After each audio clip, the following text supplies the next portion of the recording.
Okay, I think maybe we will get started here. Good evening, everybody. My name is Dr. Elizabeth Kolsky. I am the director of the Albert Lepage Center for History in the Public Interest at Villanova University, where I'm also an associate professor of history. And we are very excited for tonight's program. Our annual programming theme this year, 2021-22, is Turning Points in History. And this month, we've been looking at 1619 from two different perspectives. Our first event looked at the date 1619 as a turning point in history. And tonight, we're looking at the 1619 project as a turning point in history. So we have an absolutely fantastic panel for you. I'll introduce everybody in a moment. A quick point about logistics. In the Zoom webinar format, the panelists, you can see them, but the panelists cannot see you. We ask that you contribute, ask questions, share your thoughts in the Q&A box, which you can find at the bottom of your screen. We will plan to talk amongst the panelists for about 60 minutes. Then we'll turn and field your questions, but feel free to pop questions in the Q&A box at any point. As the conversation unfolds, we will be kind of adding links and information to the chat so that you can follow along. So without further ado, I will introduce our panelists in alphabetical order, followed by our moderator. So our first panelist this evening is Dr. Austin McCoy. Professor McCoy is, hello, an assistant professor of history at Auburn University, and I believe soon to be at another university, West Virginia University, yes. So his research and training interests include African-American history, the US left, labor, and social movements.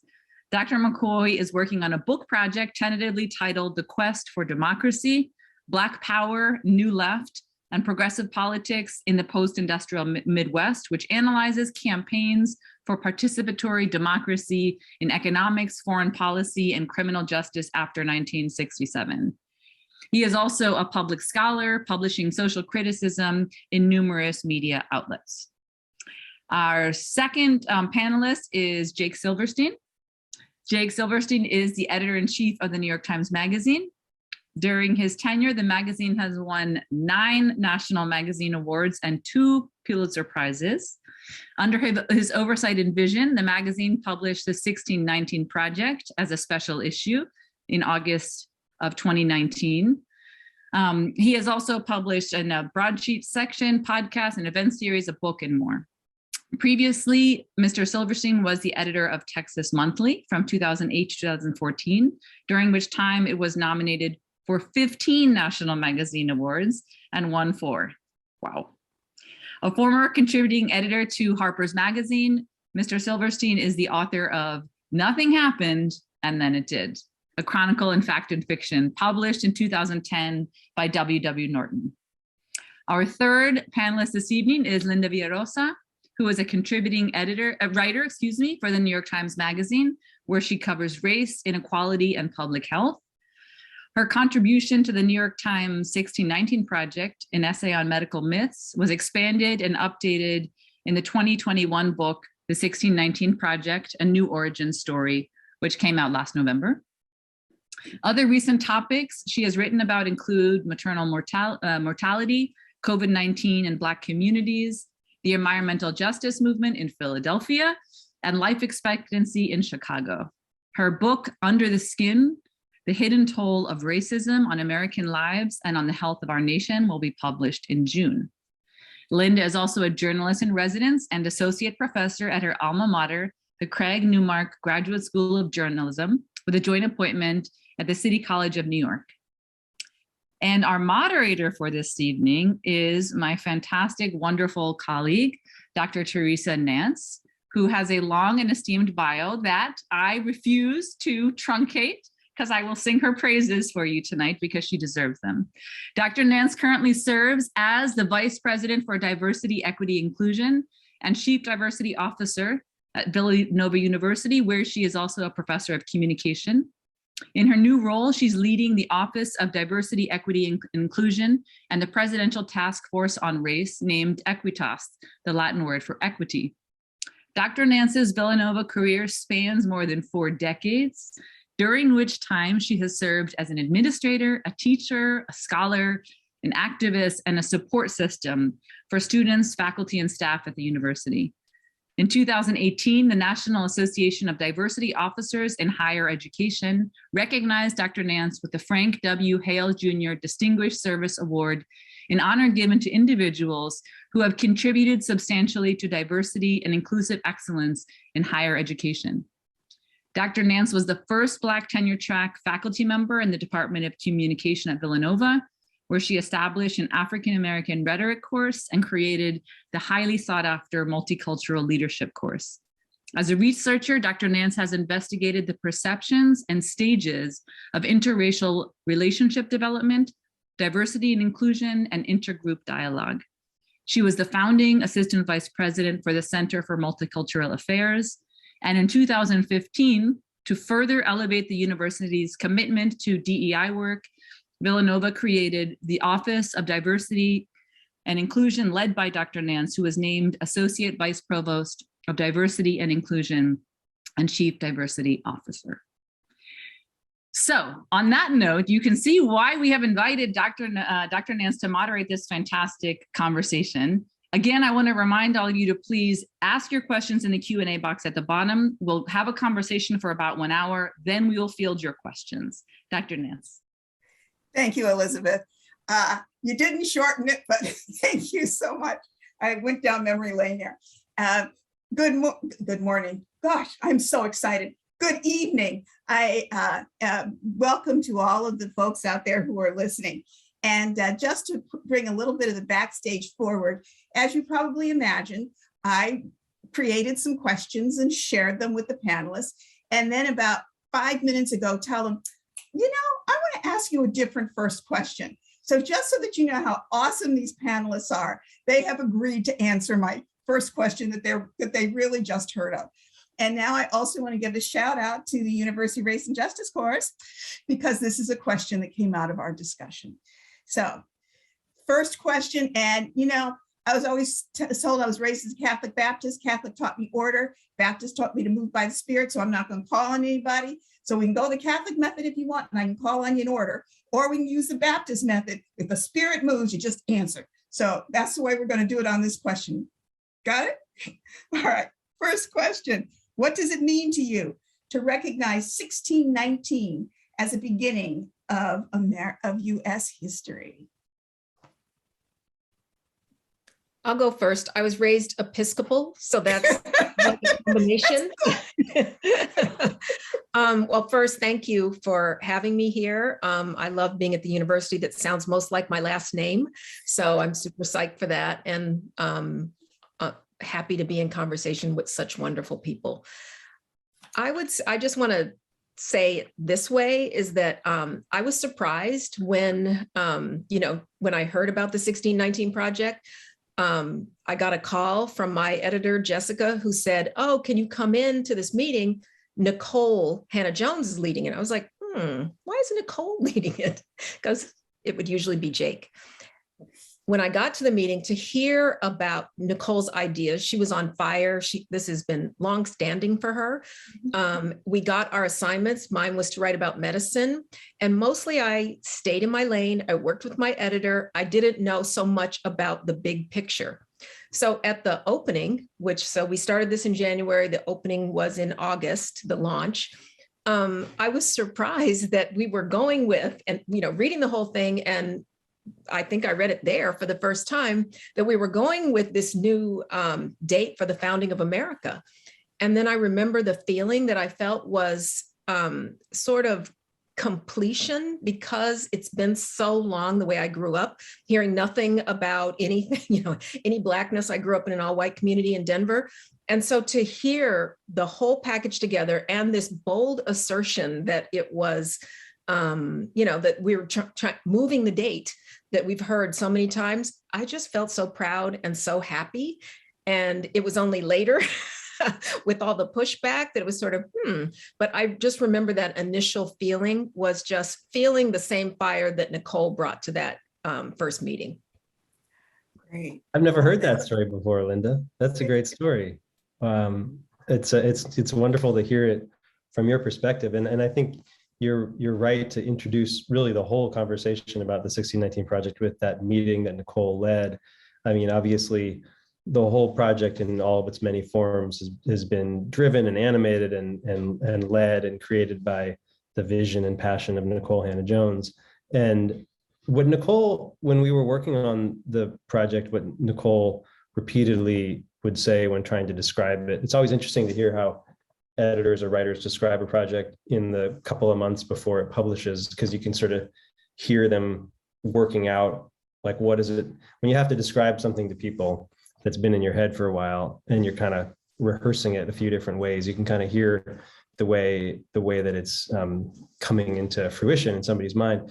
And Nicole, over that period, began to call it a reframing, that the project was a reframing of history. And that's kind of what the word that I think of when you ask, what does it mean to use the date 1619 as the start of US history? It's a reframing where you have to kind of move the whole frame over because of that new date. And essentially, I mean, there's so many different ways to answer that question because it means so much, honestly. But one I think important thing that it means is that slavery and racism predate the founding in 1776 or 1787 and are so quintessential to the country that comes out of the founding that you can't understand the country without going back to 1619 and understanding slavery and racism as central to America. And I also think it's useful to think about that in contrast to what it means to use 1776 or 1787 as a foundational date, right? Which, if you say that the country begins in 1776, you're kind of saying that slavery and racism are a sort of temporary blot on an otherwise perfect narrative, something that's kind of outside the mainstream of what America means, not something that's central to it. And really what the 1619 Project has tried to do is say, that's not the case, that slavery and racism, and also, let's be clear, the contributions of Black Americans to American democracy and culture and society are absolutely central to the story. And that's what it means to do the bold act, as Linda described it, of setting the clock back to 1619. So, Austin? Yeah, no, first before I respond, I wanted to say thanks to Dr. Kolsky and the folks at the Lepage Center for inviting us. And it's great to meet you, Dr. Nance and Mr. Silverstein and Ms. Villarosa. And now I look forward to, talking through some of these questions. And no, the new question, what does it mean to me, to sort of start at 1619? I think I'm going to answer this sort of from two perspectives. So the first perspective would be from a student perspective, right? I mean, so I think, my experience is probably similar to Linda's in the sense of, going through, taking history classes, and you're starting, with, the colonizers, you're starting with the settlers, and you sort of, do this sort of rush, through the sort of 18th century into, the revolution. And you might discuss a little bit of slavery before the Civil War, right? I mean, so I really didn't learn much about the history of enslavement in elementary school, in middle school, even in high school. And yeah, it wasn't really until I started majoring in history, right? I mean, so I think the initial feeling I get is, I would have probably felt seen, and I think I still would feel seen in that regard. So yeah, I think it's important, obviously, as a historian, we all are trying to sort of reframe how we think about the history of the United States, and especially those of us who study African-American history. I mean, so, doing my training and teaching, we're starting, with the sort of origins of enslavement, whether you're talking about, on the African continent, in the Mediterranean, right? I mean, so we're sort of going way back, right? I mean, so this idea of trying to center the construction of race, for many of us has been a project, in academia, it's been a project in a classroom, and it is, good to see this sort of leap into public discourse. And no, this is something, we just try to do. I do it even in my modern US classes, where one example, we're supposed to start in 1929 with the Great Depression and the crash, and I started my modern US class with the Tulsa Massacre, right? And sort of asked students to sort of, consider, what does the history of the modern United States look like from the perspective of racial violence, but then also racial violence, obviously, in response to the buildup of Black wealth, right?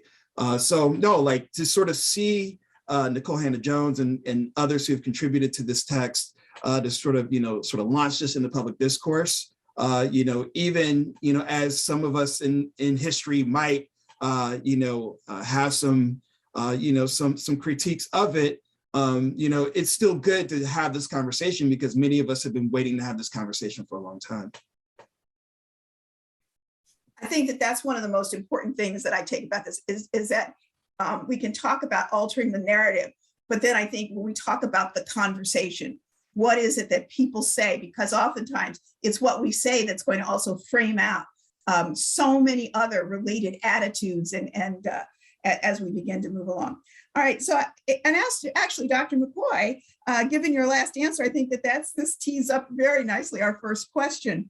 From your perspective as a historian, as a professor, for the general American audience, how, if at all, does the 1619 Project change the role of the journalist in culturally relevant historical and political discussions? No, it's a great question. And I don't focus on media studies, but I thought, as I was reading your question, sort of trying to take a crack at it. And I think just generally, the 1619 Project has raised the expectations for journalists to sort of place their subjects into deep historical context. I think this is, again, like I said, this has been central to, the study, like Black studies, African-American history, African history, Africana studies, to sort of, get students to understand and get readers to understand that race and racism is central, in the US story, as Mr. Silverstein said. So I think, this is my expectation coming in. And obviously this is sort of part of the contemporary context in terms of,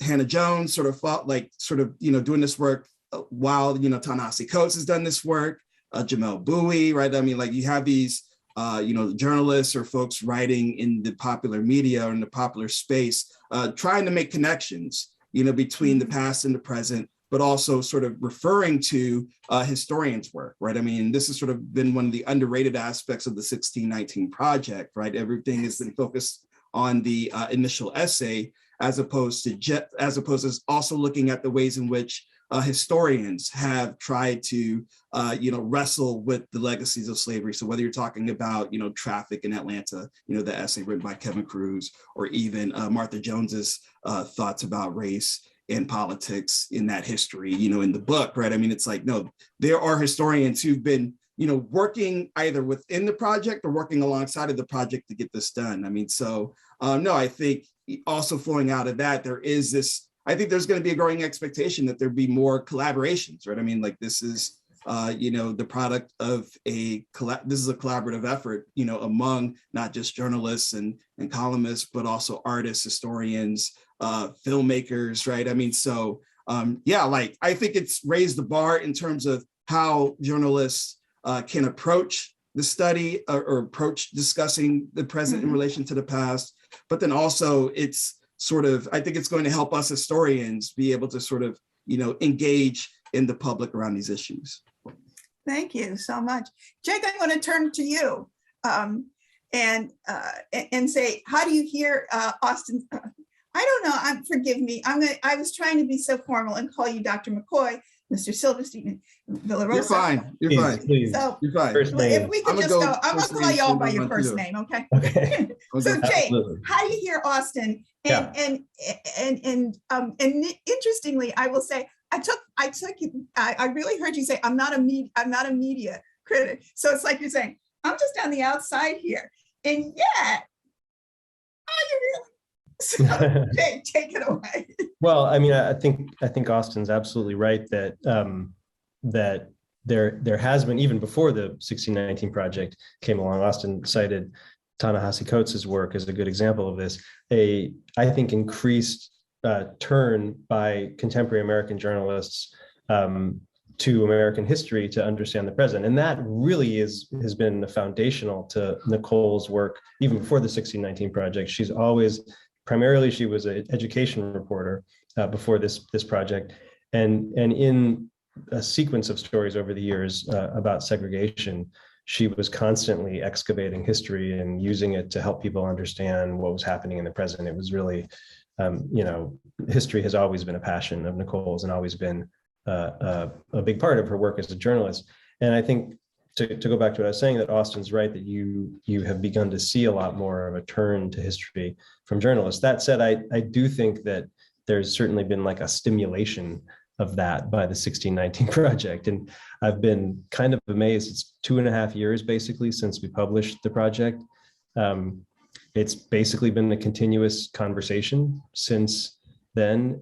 Some of the ways in which I think the project has stimulated journalists writing about history is that a lot of journalists are just writing about the 1619 Project, and to do so, whether they're attacking it or defending it or whatever, or trying to referee, they're having to open up a book of history and figure out what they think and figure out, where they're going to weigh in. And so there's just been a very robust, sometimes frankly, a little too robust conversation about American history and the founding and slavery for the last 2 years that I do think the 1619 Project, and of course events, we have to acknowledge events in the country as well, have driven.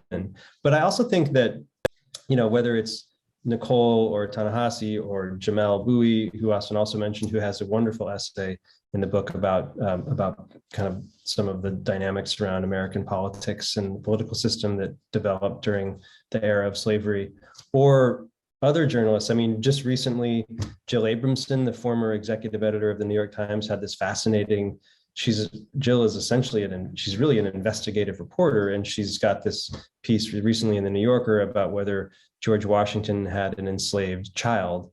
It's kind of a work of like an investigative journalist doing investigative history.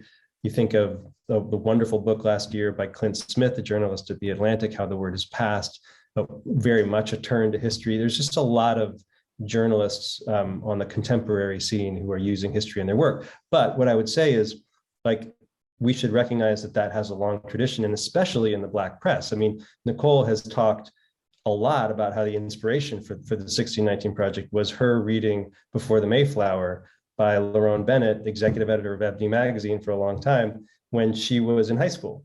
And, that's a work by a journalist who used history. Carter G. Woodson, father of Black history, often called, was a practicing journalist. If we go back even further, there's lots of examples from the 19th century in which, Black writers functioned as both historians and journalists kind of at the same time. And so I think the idea that history is a part of the journalist toolkit it's something that I've been excited to see in action in a kind of increased way over the past 2 years, but it also has this really rich history that's important to recognize. I think that's a really important point. And Linda, you straddle both worlds. So how are you seeing this question? Well, I think that I'm much more of a journalist than even an academic. I teach journalism, but I came from the Black press. So I worked at Essence before I came. So we were always thinking about history, but I think it really hit me with the first New York Times Magazine story I did, which was about HIV/AIDS in the South among Black, gay, and bisexual men. And when the first round was sort of the way I just, just reporting on the issue. But then my editor, Jake, and Jessica, my two editors, were saying, well, who's to blame? And I remember so it pushes you to say, who's to blame? And then you start looking into it, and it's like, wait, this goes really far back. So I feel like I'm a bit of an accidental. I use history almost by accident, because in order to answer some of these questions, you have to go back in time. the next big story I did was on maternal and infant mortality. And someone said, how did you get the times to leave Du Bois and that long wonky thing you had about that? I was like, they asked for that because it explained what happened. This was, some of this first of the racial disparities in infant mortality, we saw them in 1850. So when I first started reporting, I didn't know that, but in order to answer the question, who's to blame, whose fault is this, how did this happen? I had to go back in history, and it was sometimes difficult because that wasn't my training. But certainly, when I do a story at the Times Magazine, I get 2 fact checkers because I'm super scared of all the stuff that I've found and dug up, and I don't want to ever be wrong. I hear that. And, on that question of being wrong, it seems as though the 1619 Project had just been published, and then detractors began publishing, and not the least of which would be the letter that was sent to you that began in quotation marks. We write as historians. I want to emphasize that, in quotation marks. We write as historians. And that them as Bynum, McPherson, Oakes, Willens, and Wood called out the distortions and mistakes in the 1619 Project, and called on the New York Times Magazine to, in their words, reveal fully the process through which the historical materials were and continue to be assembled, checked, and authenticated. So I think we're really getting into the question of, so you journalists, do you have a right to do this? How has journalism, in fact, challenged the role of academic historians? Well, I think first of all, one thing I'd say that's important to note is that it's true that we are journalists, like those of us at the New York Times Magazine who put together the 1619 Project, but we did it with a lot of historians as well. Not the 5 who you just mentioned, and of course many others, but there were a lot of historians in the room at the meeting that Linda mentioned earlier. Some of the best historians in the country and leading scholars, and some of whom ended up in the project, either in the magazine version or later in the book. So we leaned on a lot of historians, and those, even many people who weren't directly consulted, because in some cases they weren't still alive, but whose work informed the project. Something that I think is really important for everybody to understand about the project is that it exists on a foundation of new histories that have been researched and written over the last 50 years, a period of time during which, roughly speaking, the last 50 years, a period of time during which the understanding in the academy of slavery and the founding and many other aspects of our history has really undergone a pretty profound transformation as many more voices and perspectives have been added to the mix. And that is the research, and those are the books, and those are the studies out of which this project grew. And one of the things that I think it's true that the project accomplished is that it brought a lot of that new scholarship to a much wider audience, right? It sort of transcended the academic world. Obviously, it was not published in an academic setting, so it transcended the academic world and brought a lot of stuff that, frankly, I don't think was earth-shattering to many academics. I think a lot of academics read it and said, well, what's the big deal? You're saying stuff that we've known for 30 or 40 years. But that's not true for the average reader. A lot of those insights, a lot of those new kind of perspectives on aspects of our history, many different aspects of our history, had not filtered into the popular imagination, into Hollywood movies, into museum exhibits, into high school history textbooks, into all the different ways that, like, the average person who's not a historian is going to sort of imbibe American history. And so for that reader, I think the 1619 Project could have really been a revelation, and I think that that revelation, the fact that we as journalists were sort of bringing the fruits of this historical revolution of the past 50 years to average readers, was a little unsettling for some historians because, and I can understand why. Historians are the ones who do the work, do the research, figure out the ways to tell the stories, and then they're the ones that bring that to the public. And in this case, we were the ones who were bringing it to an even much wider public than I think a lot of historical work reaches. And obviously we have the benefit of publishing on the platform of the New York Times. It's massive, and I think that created it created some tension, and it certainly created some direct conflict because, of course, the thing about history is that people argue about it, and there's lots of different interpretations. And those past 50 years of historical kind of deepening historical understanding of some of these periods are not necessarily 50 years of pure consensus about what it all means. In fact, they really are 50 years of like a lot of debate, maybe more debate than we've ever had in the historical profession, as you well know. And I think we became a part of that debate essentially by publishing the 1619 Project. I have two different questions as follow-up, not necessarily to Jake, but actually to Austin. One of the things I think that happened is a lot of this new work that's been discovered in the last 50 years was done by many Black historians, right? That this work was, and so that we might have some tension of whether or not this work was even people may have known it, but whether it really had occupied the central place that it needed to do in traditional history. So I guess, Austin, I'm going to turn to you with the same question, but then also sort of thinking about this notion of history being continually reinterpreted. And I think that Jake said that, and I think when I read, I do read letters to the editors, mainly because I teach argument, and a lot of times you need to have bad arguments. So letters to the editor are great with bad argument. But one of the things that you see people saying is, well, what's the truth? I learned blah, blah, blah, and now you're saying blah, blah, blah. So somebody is lying. So Austin, how do you deal with that tension of interpretation with academics are very comfortable with, but generally when it goes public, creates tension. Right. And then just the overall question. Right. So no, these are, really good questions. And no, I think in terms of the 1619 Project sort of, sparking a debate, right?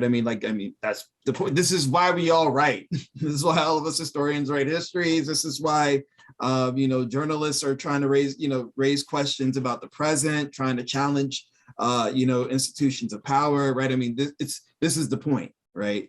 So yeah, I remember sort of being, aware of the letter, of the debate. And then, many of us, who, had gone through the training. We've read, Sean Walentz's work, Gordon Wood's work, McPherson's work. And no, at least with Walentz and Wood, they come from a particular interpretation of US history that I would sort of consider as sort of civic nationalists. They're going to sort of argue that the United States, obviously, right, slavery, bad, right? Racism bad, but at least, especially with Wood, there was sort of a radicalism, that was sort of, bent towards human liberty that, Americans and historians should pay attention to, but also Americans should point to as inspirational, right? So, they're coming from a different point of view, right? So, when they use, terms like distortions, right? It's okay, this is sort of a term that's being used sort of as a Trojan horse for a, I don't want to necessarily call it an ideological or necessarily an ideological debate or argument, but right, it's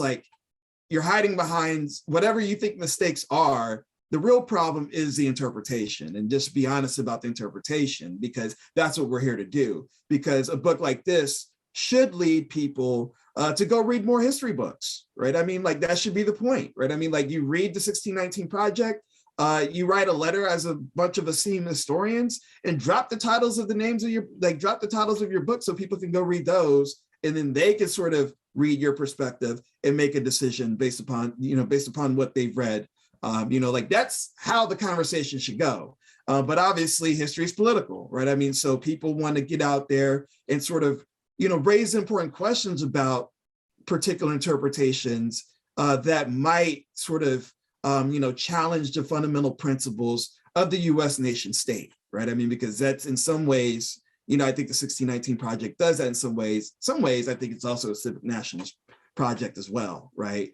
So in terms of the other part of the question, right, the follow-up part, so the reinterpretation of history, right? I mean, this, many of us have our stories about sitting in the history class and thinking that we just need to memorize facts and dates and people, and that's how we learn history, right? And if that's how you think history operates, then history is going to be fixed, right? Because you're going to be learning, basically the same facts, dates, interpretations that you do every year, because you're starting mostly from the same point if you're talking about US history. And most folks weren't lucky enough to get a lot of lessons in African American history, Asian American history or Asian history, Mexican American history, et cetera, indigenous history especially, right? So, if folks believe that history is fixed, then we also need to have a conversation about how history operates, right? Can we do that, that in a way that's separate from partisan politics? Not quite sure we can have any of these conversations outside of partisan politics, but we need, but for the folks who really want to understand how, this team of scholars, journalists, artists, sort of came up with this text, we need to have a conversation about, okay, there are schools of thought in particular subfields of history, one being Reconstruction, right? I mean, and that's really been challenged over the last 50 years as well. But the sort of, the tip of that spear of the challenge to the older Reconstruction histories was W.E.B. Du Bois's Black Reconstruction, published in 1935. Historians at the time did not either they didn't pay attention to it or they refuted it because they believed that what Du Bois was trying to do, he was trying to sort of, articulate a Marxist analysis or from a ground up analysis of Reconstruction. And he placed Black people, formerly enslaved folks, but also those who would free themselves at the center of the story of Reconstruction, and making the argument that Reconstruction actually wasn't a failure. What the failure was the South and the North coming together for different purposes to sort of retain or to remake a status quo around a capitalist economic system, but then also that included the suppression of formerly enslaved Black folks, but then also the suppression and the oppression of white workers as well, right? I mean, so he was trying, Du Bois was going on the attack against the Dunning School of Reconstruction that sort of surmised that Black politicians, any sort of Black power was corrupt, right? And this obviously sort of runs through, much of the late 19th century into Tulsa and all these race riots that take place, right?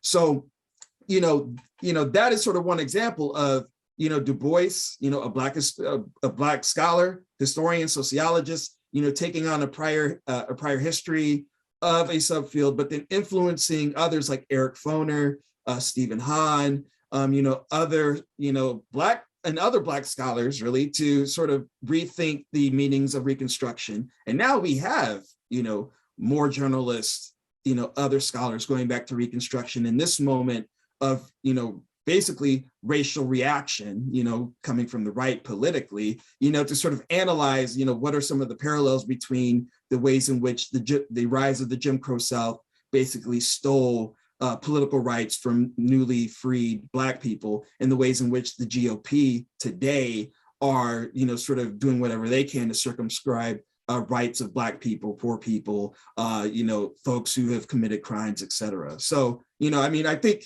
we need to have conversations about how things change over time. That's what we study as historians, how things change over time. That also means history also changes over time. Thank you for that. I think that is such an important point. And I think that that many times we talk amongst ourselves.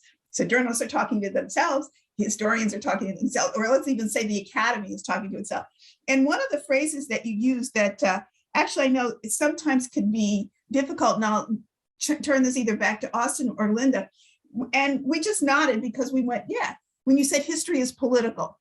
And yet I think that that's something that as we think about all of our wonderful listeners who are here, I think that might be a problematic phrase. So why don't I turn Linda first, if you wanted to unpack it, or throw it back to Austin. Linda, your call. I just wanted to go back to that other question and then Austin can take it from, okay. So I know this is going to sound strange, but I was at a party, a book party after the 1619 Project came out. And it was for a historian who I really admire. And she had a new book, and her old book is foundational in the work that I do. So I buy her book and everything, I go up to get it signed, and we know each other, and she cursed me out at the party for basically just short of saying, you plagiarized me. Why didn't you mention, on and on. It was terrible, so embarrassing at the Ivy League party. Okay, so I go home, I'm kind of crushed and I feel really bad. It was so surprised, I was blindsided. So two things happened. She apologized lightly, but also I started thinking a little bit more and decided personally to be a little bit more humble and to think about the material I used and to research my piece and to be more grateful to the historians who informed me. When the book came out, when we were working on my essay for the book, it expanded because it was the section that really kind of talked about COVID. And Jake and the others assigned me my own historian. So I got Dr. Evelyn Hammonds of Harvard, and she's like genius woman. I know her. I really adore her, and and I use her material and her thinking. We've done events together. And what she did was she tweaked my thinking that in a way that I didn't know she was going to.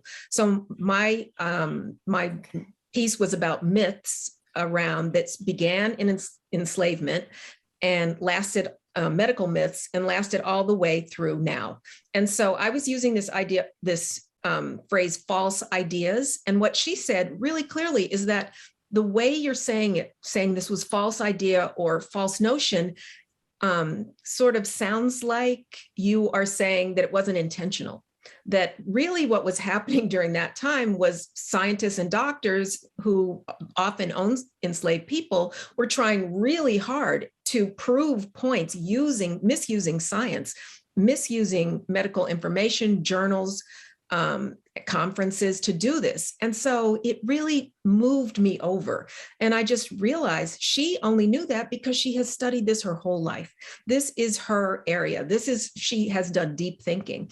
And I felt really happy that she was assigned to me and that she really helped me. But it did, both of these experiences did make me be more humble and grateful and thankful for the historians that have informed my work. Clearly a role, the collaboration. I hear the collaboration coming out there, and I love the way that you say she tweaked your thinking. I think that when we have perspectives colliding, it's that we get another perspective, and I think ultimately the reader benefits. So I want to go back to history is political because I think that's a very, we throw that around, we nod, and yet I think it's going to be important. So Austin, you said it. How did you mean it? And then I will leave it to Jake and Linda if you wanted to add anything, okay? Yeah, no, I mean, no, I think we live in a country where people like to see history as something that is self-contained, like I said, unchanging, and sort of outside of the scope of politics, whether you're talking about partisan politics, you're talking about social movements, any sort of community organizing. And we know that that's just not the case. And and the evidence has always sort of been in front of us in terms of the ways in which particular historical narratives are mobilized in presidential campaigns, whether you're talking about Obama in 2009, sort of, expressing a sort of a civic nationalist, understanding of the United States as one that sort of, that will over time overcome oppression, right? This sort of like the spirit of the civil rights movement channeling within that. But then with Trump in 2016, sort of, hunkering down into a sort of, defensive reactionary sort of stance, about a United States that is losing its history, right? It's losing its history, it's losing its past.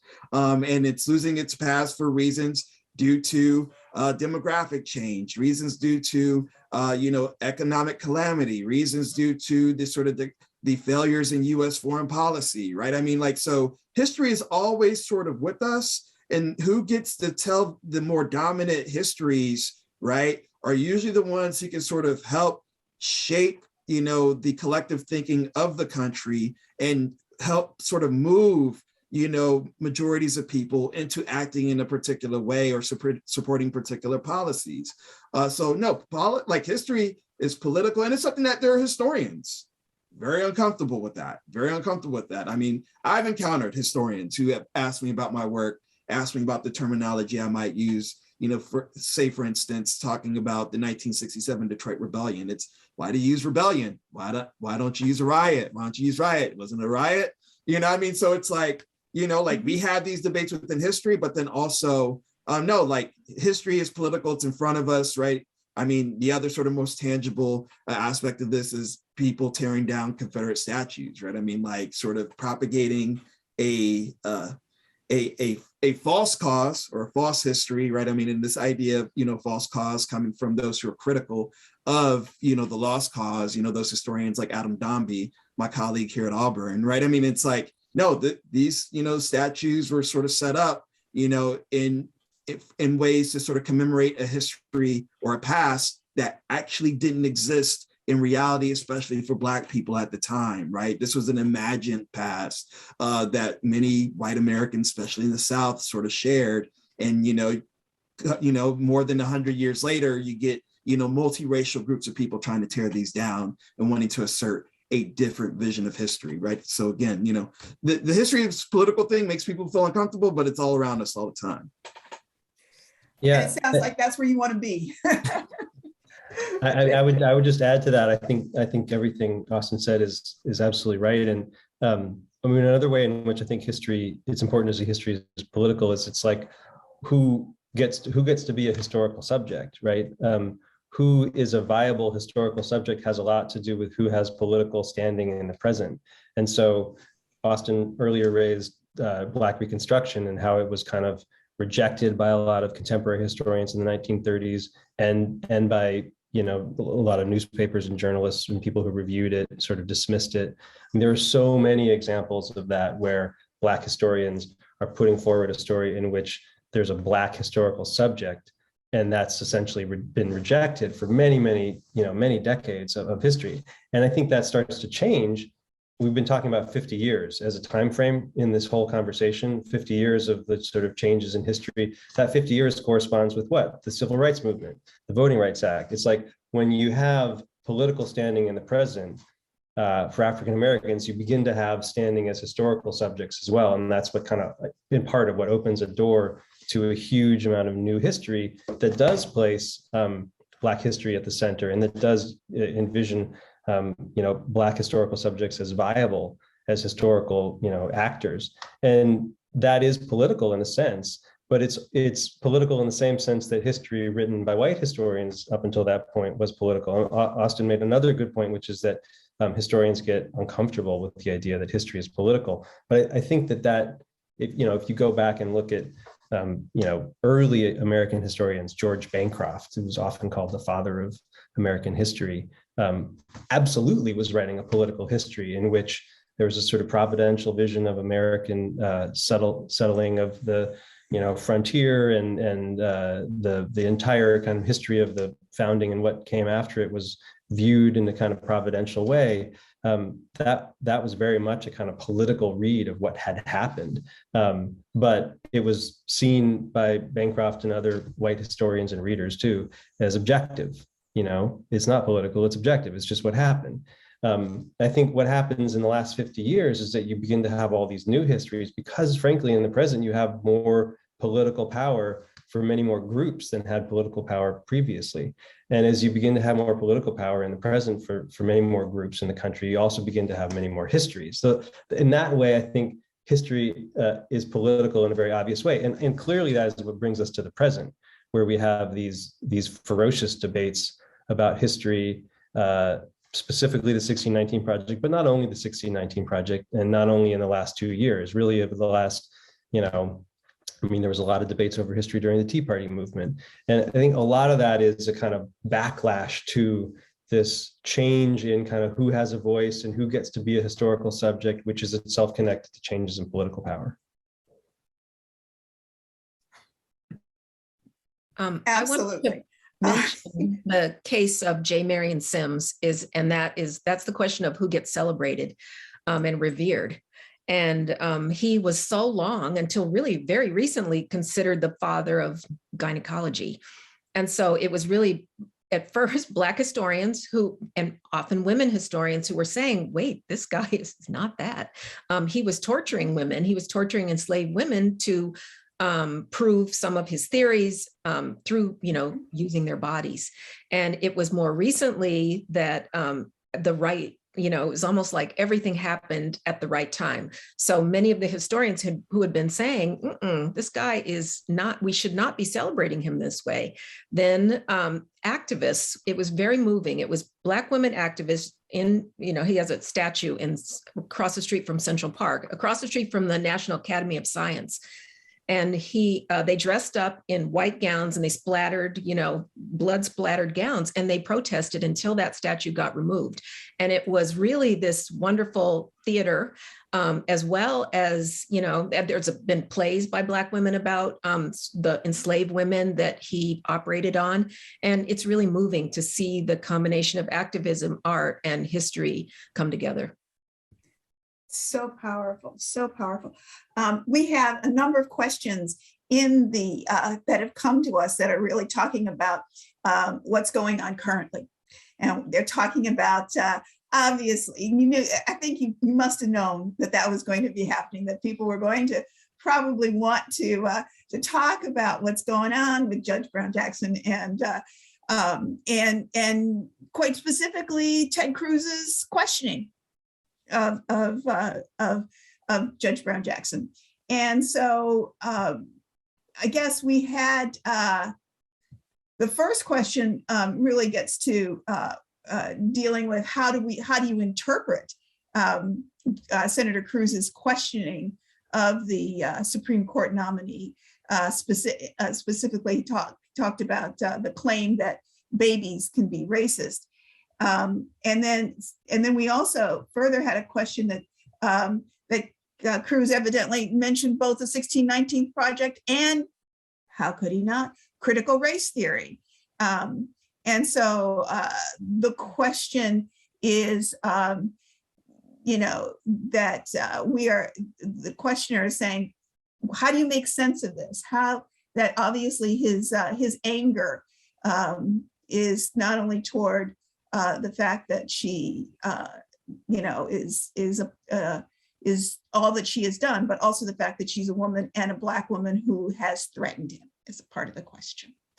So any comments about those? I've combined several questions, but essentially the elements are Ted Cruz, 1619 Project, critical race theory, and the Judge Brown hearings.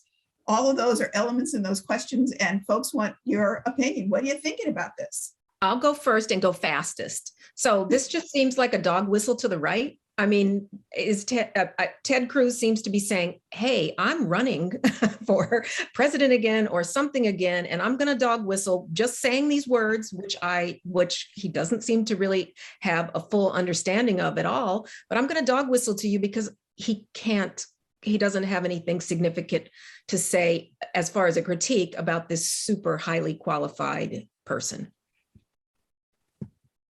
Okay. I mean, I would just specifically on the question of the way that Senator Cruz deployed the 1619 Project, and he actually mentioned Nicole as well. It's very frustrating the way that it gets deployed. It's become part of the culture wars, quite obviously.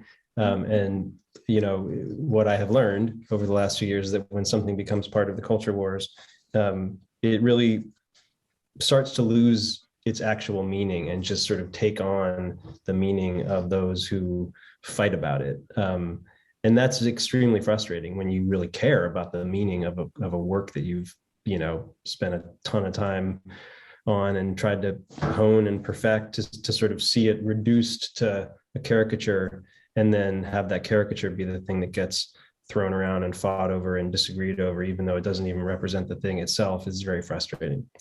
That's just the honest truth. But in particular, what I think is just so deeply frustrating about the way in which Senator Cruz was using the 1619 Project in that line of questioning yesterday is that he was suggesting, I mean, maybe suggesting isn't even strong enough a word. He was implying that it would be somehow delegitimizing for a candidate, a nominee for the highest court in the land, to have just been interested really in the 1619 Project, right? She had spoken about it. Judge Jackson had spoken about it.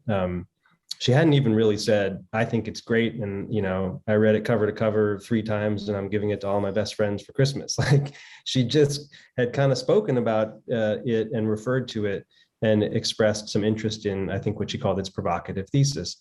But that itself was a bridge too far in Senator Cruz's eyes. And what's frustrating to me about that is that it suggests that somebody who's a nominee for the highest court in the land shouldn't be interested in what is essentially a history of injustice in this country, right? That's what the 1619 Project is all about. It's trying to excavate the very extensive history of injustice that exists in this country. And of course, we don't like to think about that. It's upsetting, but it's true. And of all people who should be interested in such a thing, it's somebody whose job it's going to be to give out justice, right? And to rule justly in the present, to understand injustice of the past. So it just seemed to me absurd that, I've gotten used to the 1619 Project being used in this culture war political setting over the past 2 years. And it's become a favorite kind of culture war football for conservatives like Cruz to attack. But in this particular setting, it was very frustrating to me to see it used, or him attempt to use it against her in that way. Dr. McCoy.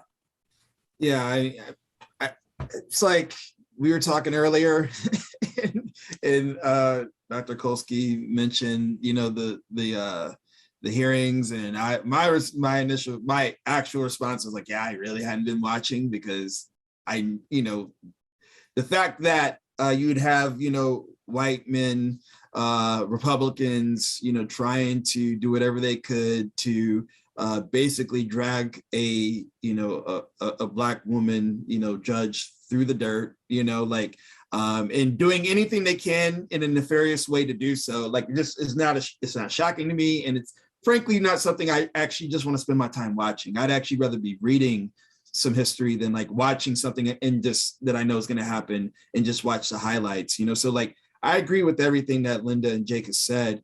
I think the struggle around this, right? It's like, our politics where, yeah, like you have, a Black woman who could become the first, and probably will become the first, Supreme Court justice in the United States. She becomes a proxy, right? For this culture war where then the Republicans are also turning, like Jake said, 1619 Project into like this shorthand. And like Linda said, right, these are these dog whistles. And the question for me, I guess, is always just going to be, right, like, how do you disrupt this strategy, right? This is part of a larger political strategy. I think that's sort of the critique of myself, right? Instead of sort of despairing about it, like, how can we sort of disrupt this, racial authoritarianism, basically, that is sort of being expressed by folks like Cruz and other folks on the right in an attempt to try to sort of combat what they perceive as threats. I think they might seem as actual threats, right, in terms of Black Lives Matter. And I think others are really, pardon the no pun, but others are like trumped up, right? Like, it's hard for me to imagine that they see some of these texts, like children's texts that are anti-racist as, existential threats, right? They might see it as, annoyances, but an existential threat, and to ask about whether or not a baby could be racist or not, it's like, here's stuff like that. You're like, come on, are you serious? But no, like, how do we disrupt this, right? Like, how do we sort of bring our intellectual and human resources to bear to help protect folks like Brown Jackson, but then also to try to continue to sort of, combat, this, this cultural politics, right? I mean, because yeah, it's like, as much as I can dismiss it, it's still a strategy that is working.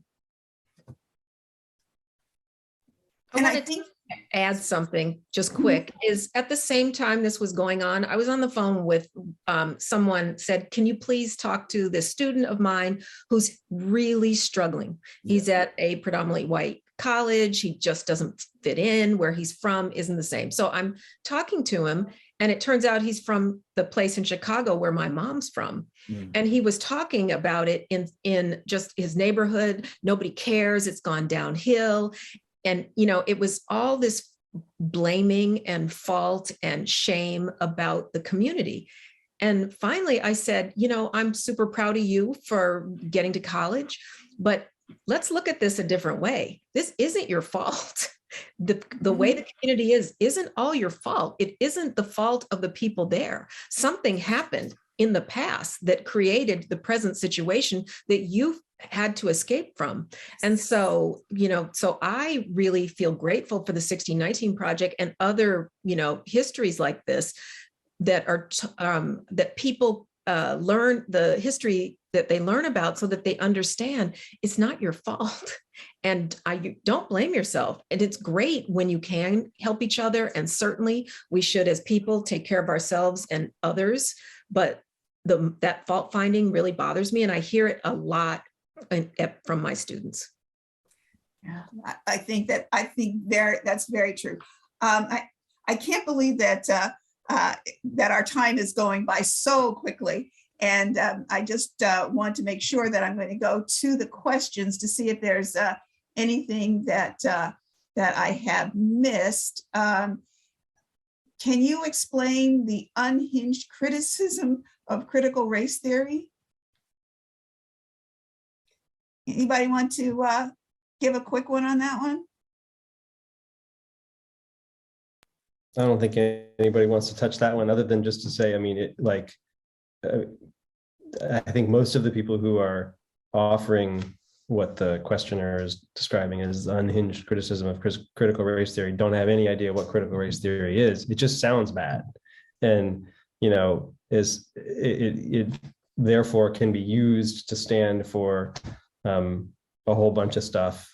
Look, I think generally speaking, the thing that it stands for people who are objecting to it is essentially a kind of an idea that racism is systemic in the country, that it's not about individuals being racist or not racist. There's like a systemic problem that has a history and that comes about because of that history, and that is hard to get rid of. It's not as simple as just saying, well, I as an individual don't have a racist bone in my body. It's not about that. It's about the system. And because, you often hear people use that as a kind of defense that there is no racism because I am myself personally am not racist, or I don't. And I think part of that is this obsession with what has been called colorblindness for the last 40 years, right? This has come up in Judge Jackson's confirmation hearing. Colorblindness has become a way in which, generally speaking, conservatives will attempt to critique essentially like race-conscious remedies for systemic racism or inequality. So you see this come up around affirmative action, starting in the 1970s. You see it come up around the Shelby decision in which the Voting Rights Act was really gutted in 2013. This idea that we've sort of fixed all of our racial problems, and therefore what we need to do now is just be colorblind, have all of our institutions be colorblind, and that people who want to see race and use that ability to see race to actually try to remedy the fact that there is still a lot of inequality in the country are the real racists, right? You hear versions of that all the time. And I do think that plays into this obsession with critical race theory, that somehow critical race theorists are the real racists because they want us to see race. And that too is very frustrating. I mean, I use that word again, even though it's not strong enough, because obviously colorblindness is the kind of use of colorblindness is like a it's like a cynical deployment of a kind of progressive ideal of inclusion to exclude. And you know, that it's canny. I will say that it's a savvy rhetorical maneuver, because it really, you can see it working quite well in a lot of these political debates, whether they're in state legislatures or elsewhere. It makes sense to people. They go, well, yeah, right. We're not supposed to judge people by the color of their skin, right? That's what I was, but so it works in that way as a rhetorical pose. But of course it undermines the real work that many people are trying to do to overcome what is still, you know, a really painful legacy of racism and inequality in this country. And so I think that what this does is it really almost brings us back to that question of really, where does the discourse on, we want to talk about race discussions. And I think in many ways, the 1619 got us thinking and talking about race. And so what has the 1619 Project revealed to you about the starting point of race conversations today?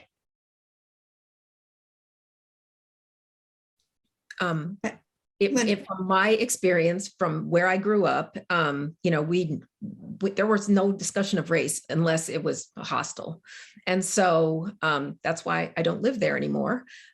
So this was already going on. And then, you know, the 1619 Project and everything else that happened in this country only unearthed this conversation that was not being had so much. And, you know, I've been even in my friend network, I've seen people get, when it finally would come to the surface, people would be, you know, coming to blows almost, so angry about something. And it was all so personal. And so I'm grateful to have some kind of information, documentation, you know, this discussion being much more out in the open and having some evidence behind it, rather than just this whole emotional, well, I'm not racist, and are you calling me racist, and all this kind of thing. I get it, of course, with doctors because of what I do. And, you know, it's hard to sort of step back and say, wait, I'm not calling you racist as an individual. I'm saying something's wrong with the system. And it's not that it's my opinion. There is so much evidence that it could fill the Library of Congress. But, you know, if you just have to get it to people. But it's very hard when people are emotional and feel like you don't see me, you're judging me, you're not acknowledging the hard work I've done to get through to be a doctor. And so you know, I always try to de-escalate those conversations. Yeah, I mean, yeah, I would agree. I mean, you know, so, you know, I've probably lost some friends, some white friends or so-called friends, you know, over the last, you know, 10, 15 years. I mean, like, yeah, these conversations have always been contentious. And I mean, you know, one example, I remember this is 2009, sort of all the, like, you know, ballyhoo around, you know, the Affordable Care Act, you know, trying to get passed through law. And I was living in Ohio at the time, and I went to this, you know, one of the town halls that was, you know, organized by Sherrod Brown, and, you know, and it was like this massive counter protest, right? Like, I mean, like, it was like, you know, so many folks out there protesting Obama, protesting the ACA. And I remember at the end of the thing, I come outside and I just noticed the sign that a couple of older white folks were holding. And like, it was making these weird connections between Obama, China, other things. And I truly didn't understand what it meant. So I just asked them, like, what does your sign mean?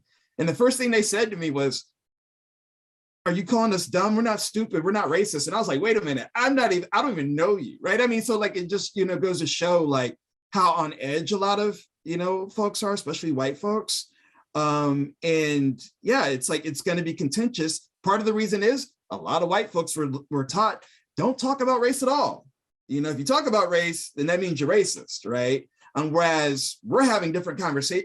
My mom's having much different conversations with me about racism, about race, about, you know, sort of moving through white spaces, right? I mean, so one thing I like to tell a lot of students, you know, that I taught is most of the time, like, we're all coming from segregated lives, right? Still, right? Just because Jim Crow doesn't exist, we mostly come from segregated lives. We've had different conversations. So when we come into the classroom, that's something that we have to recognize And that's something that we all need to try to recognize. Now, I'm not the type of person that's going to say like just having conversations will change the world, but like, I think we always miss that. Like, we come from segregated lives. Some white folks don't like to think that they did, but you did.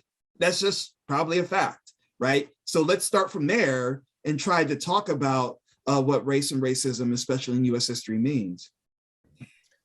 Austin, I'm going to follow up with you just a little bit, because one of the things I loved about your bio is that you claim the role of public intellectual. And so I'm going to ask that in this, come on, I believe it, it's true.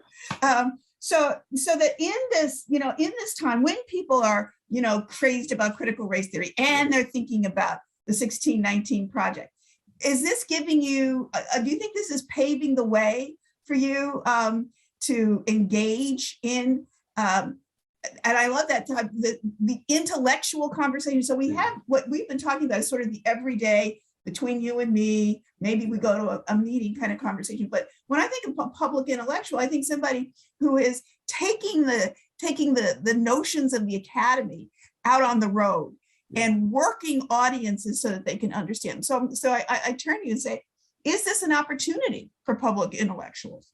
Yeah, absolutely. I mean, I think, the 1619 Project, but I think also this is sort of a product of, living in a time where we've seen one of the largest, Black-led anti-racist social movements in US history, right? I mean, I think, these social movements, in this literature, whether it is 1619 Project, New Jim Crow, right? I mean, like all these texts that, like there has been consternation around and debates around, but it has led to more folks, just being interested in having these conversations and listening to some of us who are in the academy, or those of us who sort of try to straddle the academy and the community more or less. So yeah, I think, just initially and generally, absolutely, this is an opportunity for anyone who studies African-American history to sort of, begin to sort of, have more tangible conversations. We have more touch points, with books like the 1619 Project or other texts that might be coming out in the public sphere. I think so, very much. And I think, I do want to get this one in because I really want to talk about this banning of the 1619 Project. We cannot leave today. And Jake, I don't know how you feel. I mean, first of all, thinking about, wow, 1619 Project could be in schools. And now we actually have legislatures. And as I said, I read the educational newsletter called Chalkbeat, and they reported that they have tracked efforts in 36 states to restrict education on racism, bias, and the contributions of specific racial or ethnic groups to history or related topics. And on the other hand, they have tracked only in 17 states the opportunity to expand on racism, bias, et cetera. So, if we set 1619 as part of that context in these actions, both for and against, how do you make sense of this deep incursion of state legislatures into the classrooms? And what becomes the goal, what becomes not only the goal of these actions, but what becomes the outcome of these actions? It's a good question, and it's one. The last part about the outcome is obviously one I don't really have an answer to, and I'm waiting to see with some anxiety, frankly. I mean, the one thing that I think is important to say clearly is that though there has been a lot of legislative action against the 1619 Project and other books as well, the 1619 Project is being taught in all 50 states, in classrooms in all 50 states. We partnered at the time of the publication of the magazine, and then again at the time of the publication of the book, with an organization called the Pulitzer Center, which is a really wonderful organization that funds journalism. It has nothing to do with the Pulitzer Prizes, but they fund journalism, and they also kind of convert journalism into lesson plans that are free and can be used, downloaded off their website and used in both K through 12 and higher ed settings to, bring journalism into the classroom. Typically, they were doing that with like contemporary journalism. We did a project on wars in the Middle East, and they turned that into some really interesting journalism. But in the case of the 1619 Project, they did their biggest educational initiative yet around what is truly obviously a historical project. And that work has led to the 1619 Project being taught in classrooms in all 50 states. And that educator network that the Pulitzer Center has built just continues to grow. And one of the things that educator network has done in, I think, a really kind of admirable way is it's particularly helped teachers who are operating in states in which there are new laws that are coming into effect that potentially, oh, good. I see that Elizabeth has dropped the link to the Pulitzer Center's education hub in the chat there. People should check it out. There's a lot of really interesting information there. Obviously, if you're an educator on the call and you're listening, you might want to look at it and consider, using some of the resources that are great. But for those who aren't educators, who just care about what is happening in the world of education, which is quite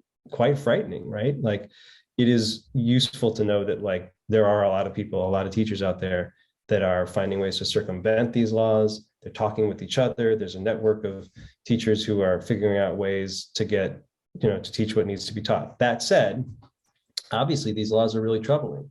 And, there are the 36 states that you mentioned. Honestly, at a certain point, I started to lose count because there were so many states moving forward on legislation like this. It did not pass in most of the states, but it still passed in a number of states, a significant number of states, and that's been troubling. Efforts by state legislatures to intervene in what gets taught in schools are not brand new, of course. And in particular, over the question of history classes, the efforts to intervene aren't new. That many people will remember the history wars, as they were called, in the early 90s. Lynn Cheney and the National Endowment for the Humanities, who came out against the national history standards in 1992. This was like a moment of the Republican Revolution, Newt Gingrich taking back the House. This was a really highly politicized moment in which the history standards just blew up and became, for people who were paying attention at the time, I assume a lot of people maybe were on the call were too young or to be paying attention to what was happening in the national discourse in the early 90s. But that was a moment in which you had a group of historians trying to bring, honestly, in somewhat of a similar way to the 1619 Project, bring a lot of the new insights that the history of the previous few decades had discovered to the classroom. And people hated it. They said it was unpatriotic. They said it was divisive. They said it was poisoning the minds of young students, making them hate America. A lot of the same stuff that gets thrown at us today around the 1619 Project is actually quite astounding to go back, and for me personally has been astounding to go back and look at some of the language that was used by critics like Rush Limbaugh or whatever at the time. It's like word for word in some cases similar to stuff that we've seen thrown at the 1619 Project today. So I do think this stuff is cyclical. I think it's helpful to see it that way. It's not, well, I guess it's helpful or it's disconcerting, right? The fact that it keeps coming back is perhaps not the best thing, but it's a cycle, and you can learn a lot from how we as a country have gone through previous cycles. I think a lot of historians would say, yes, there was a huge blowback to the way that historians were trying to get history to be taught in the early 90s with the history standards. There was a huge blowback. The Senate voted 99-1 to not use the standards and to, keep them out of the classroom and so forth. And yet, by 10 or 15 years later, a lot of the history that was in those standards was being taught in the classroom, right? Like, you kind of can't keep the improving historical understanding that exists down, right? You can't keep it out of the classroom. You can't keep it out of books. You can't keep it out of the discourse. You can't keep it out of the minds of students and teachers. And I do think that is something that's a bit of a comfort in times when you have state legislatures trying to ban the work. I completely agree with that. Would anybody like to add anything else, Austin or Linda, on this question? And if not, Linda? I just wanted to add one quick thing. Both Austin and I talked about how when we were growing up, we didn't get, we weren't taught about slavery. But the next generation, my children didn't either. And I remember asking the teacher, we went to the Gettysburg, and I was like, well, when are you going to talk about slavery? And it's like, no, this is it. And so we're just talking about the Civil War. And I was like, wait, only in the Northeast? And I said, why aren't you teaching more about slavery? And they said, we don't know how. We don't know how to do it. And I'm, Right. Of course, these are public school, things are complicated. There's never enough money, but still, I remember being so happy when the Pulitzer Center took this and created the curriculum, because I thought those teachers that don't have the resources, that are a little bit lost and perhaps afraid to teach some of this because they didn't have a guidepost, they'll have that. So to have it be, I'm glad it's being taught in all 50 states, but to have it be banned in places and to have people, especially teachers, fearful of it, that because they're going to get in trouble is really disturbing. Could I just jump in and say one thing off of that, which is It's such a good point, Linda. And one of the things that's very interesting is that the Pulitzer Center has had enough success with this educational initiative that they've hired a coordinator who oversees all of this. And she's a wonderful young woman and works together with teachers. One of the things that she's often doing is working with teachers who do feel a little unsure. How do I talk about this? Maybe I'm a white teacher with a classroom of mostly white students. I'm not quite sure how to open up a conversation about anti-Black racism and slavery. I don't, or maybe I'm in a situation where I want to talk about it in a way that's not going to make the few Black students in my class feel bad. Or maybe I'm, she's this coordinator. She's, as I mentioned, she handles a lot of these situations. And what you see in those situations is that it's true. It's difficult for people to talk about race. It goes back to your question a couple of questions ago, Terry, about how do you start where does the conversation around race start? It's so important, I think, to recognize that we live in a country that for most of its history was absolutely obsessed with race, completely obsessed with race. It governed so many aspects of American life. And so now we walk around and we go oh, well, you're not supposed to talk about race, but we are all of us the inheritors of this world in which race was just absolutely an obsession for so long. And so I really think that having students, everybody, not just students, engage with that history, the ugly parts of it and the parts of it that offer some hope, but particularly engage with just the obsession over race itself and just get into it and understand it. And talk about it and turn it over and look at it from one direction, look at it from another direction, can lead to people who are more capable of having those conversations in the present. I absolutely, and there's no way to do it, but there's no other way to do but to engage in the conversation. And I wasn't sure, Austin, whether you were moving your hand or you wanted to contribute. You good? And Elizabeth has just popped on. Jump in, on that point with a question which sort of follows up on Jake's point, which brings us to the title of the event, which may help us conclude the event, which is, does the 1619 Project represent a turning point in history? I mean, as a historian, right? It's we need some time, right? We need some time. But no, I mean, I think, this is obviously an inflection point or a flashpoint.